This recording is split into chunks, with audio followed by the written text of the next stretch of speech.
In this question, company A and B are very similar in terms of quality of management, future opportunities, growth prospects, etc.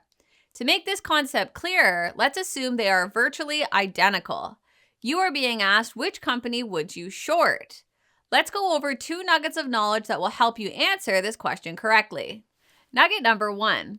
Recall that with a short sale, the investor is trying to profit from a decline in the stock price.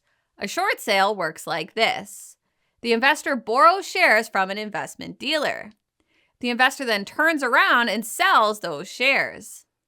The investor waits for and hopes the share price goes down. At that point, the investor buys back the shares, returns them to the dealer, and the difference in price represents the investor's profit. For example, if an investor borrowed and sold a share for $10 and then bought it back for only $2, they made $8.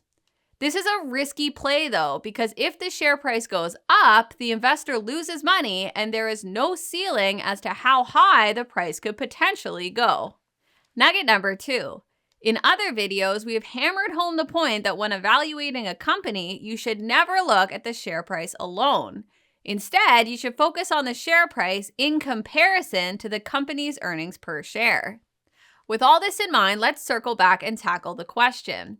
If these 2 companies are extremely similar or virtually identical, it is arguable that the one with the highest price in relation to earnings is overpriced compared to the other company, and therefore is more likely to fall in value.